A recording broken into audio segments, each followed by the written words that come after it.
the 31st of May 2015. There are 4 recommendations in the report. The first recommendation and the third, A and C, are broadly in line with the recommendations that we received throughout the year on this report. To note the contents of the appendices, statement of where we were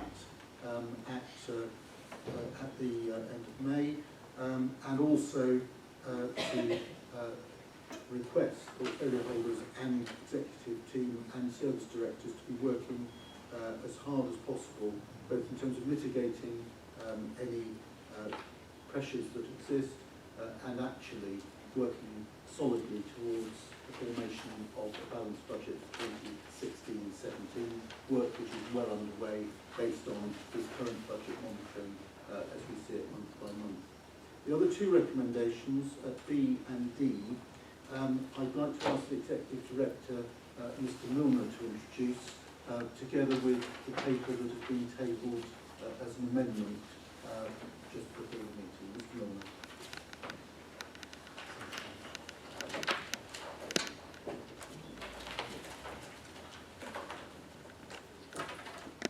Thank you, Chair. Good morning, members. Taking in turn the recommendations to note, firstly, the £2.5 million commitment against contingency, you'll see within the body of the report a number of emerging pressures that we've identified fairly early on in the year, some of which we are hoping to mitigate, particularly with further discussions with the clinical commissioning group and also actions within environment on the waste, but also with decisions around car parking in terms of development of the review of car parking charges. So there is a possibility that some of those forecast pressures can be managed to a degree. But at the moment, what I've done is I've actually earmarked those against the contingency that we put in the budget. There are a number of items that we were fairly certain might occur, but not guaranteed to actually occur. So we put in a contingency of around £5 million for particular items in social care, which as yet have not pulled down on contingency. But we also, because the budget was so tight, allow for some scope on other areas.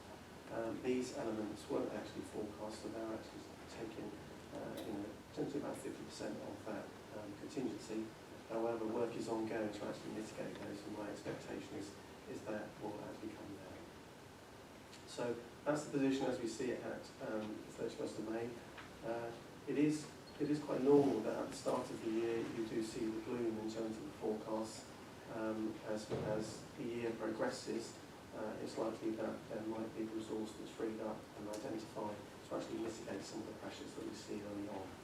But I think it's prudent to just make members aware of the tightness of the budget and the actual call against the contingency at this point.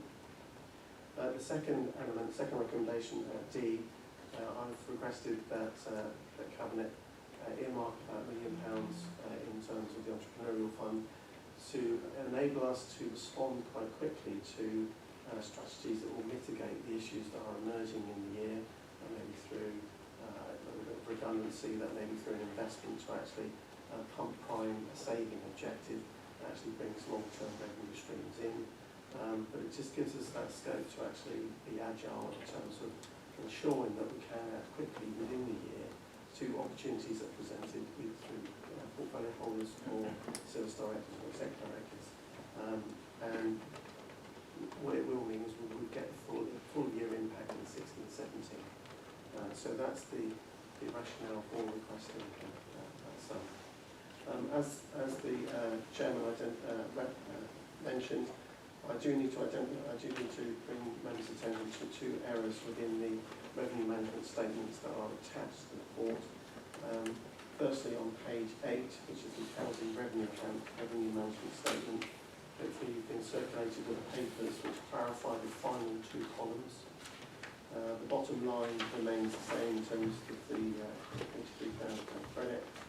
The other sheet that needs to be brought to your attention as being initially incorrect is page 14, and that corrects the final column.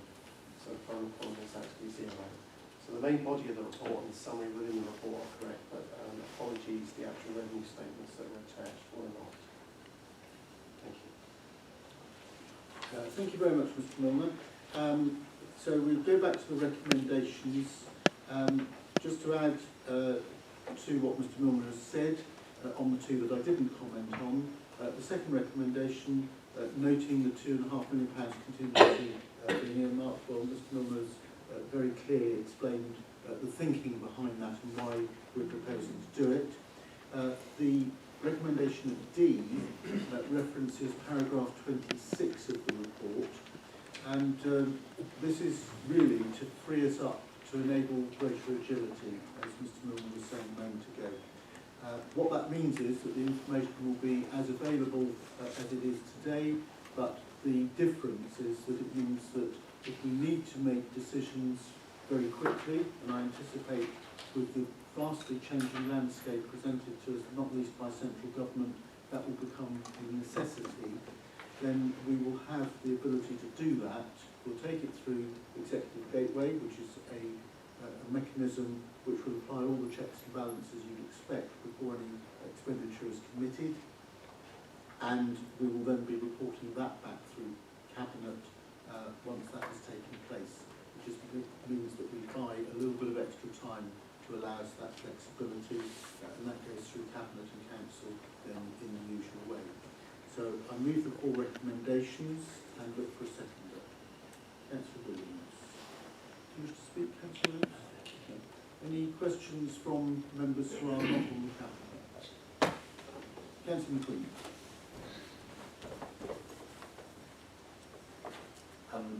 Thank you, Leader. Thank you, Chairman. I just wanted to ask about the £1 million that's been added to the Entrepreneurs Fund and that contingency. Is there anything that is in line that's likely to come up that is already known that is likely to be used for that contingency? Or is it purely a contingency where nothing is yet identified as being likely to come up in that fund? I'm going to ask the Executive Director, Mr. Milner, to respond to your question. Mr. Milner.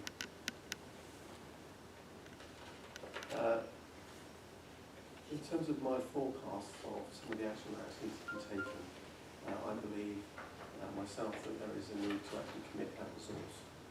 Clearly, I've not discussed the issues at Executive Gateway Board yet, or with portfolio holders or yourself.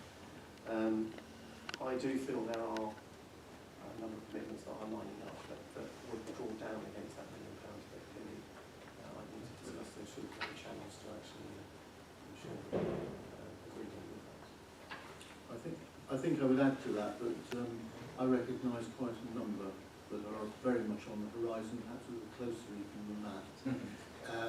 And it's advice from Mr. Milner, probably more in his capacity as Section 151 officer than as our Director of Finance, that leads me to the conclusion that we should be doing this, hence the reason it's one of the 4 recommendations. Thank you. Any other questions from members not on the Cabinet? Questions or comments from members on the Cabinet? None. In that case, I'll go straight to the vote. All those in favour, please indicate.